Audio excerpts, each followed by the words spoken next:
বন্ধুরা, জাম্বুরা আমাদের দেশের অত্যন্ত পরিচিত এবং পুষ্টিকর একটি ফল।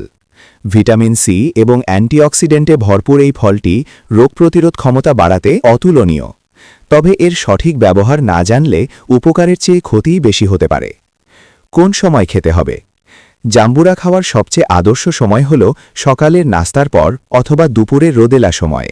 যেহেতু এটি একটি সাইট্রাস ফল এবং এতে প্রচুর ফাইবার আছে, তাই এটি দিনের বেলা হজমে সহায়তা করে এবং শরীরকে রিফ্রেশ রাখে। তবে খালি পেটে বা রাতে ঘুমানোর আগে জাম্বুরা এড়িয়ে চলা ভালো। রাতে খেলে অনেকের অ্যাসিডিটি বা ঘুমের ব্যাঘাত ঘটতে পারে। পাশাপাশি কোন খাবার খাওয়া যাবে না? জাম্বুরা খাওয়ার ক্ষেত্রে কিছু বিষয়ে অত্যন্ত সতর্ক থাকতে হবে। ১. ঔষধের সাথে সতর্কতা। আপনি যদি কোলেস্টেরল, উচ্চ রক্তচাপ বা অ্যালার্জির কোনো বিশেষ ঔষধ খান, তবে জাম্বুরা খাওয়ার আগে অবশ্যই ডাক্তারকে জানান।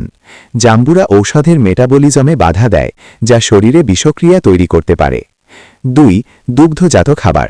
জাম্বুরা খাওয়ার ঠিক পরপরই দুধ বা দই খাবেন না, এতে হজমের সমস্যা এবং বুক জ্বালাপোড়া হতে পারে। ৩. অতিরিক্ত লবণ।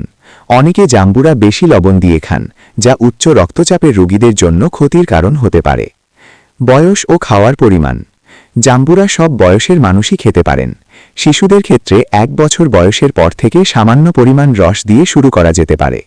সর্বনিম্ন পরিমাণ, শিশুদের জন্য দিনে ২ থেকে ৩টি বড় কোষ বা ১ কাপের ৪ ভাগের ১ ভাগ রস যথেষ্ট।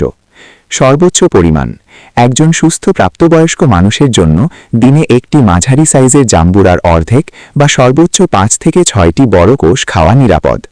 অতিরিক্ত জাম্বুরা খেলে দাঁতের এনামেল ক্ষয় হতে পারে এবং পাকস্থলীতে অস্বস্তি তৈরি হতে পারে। তাই পরিমিত খান এবং সুস্থ থাকুন।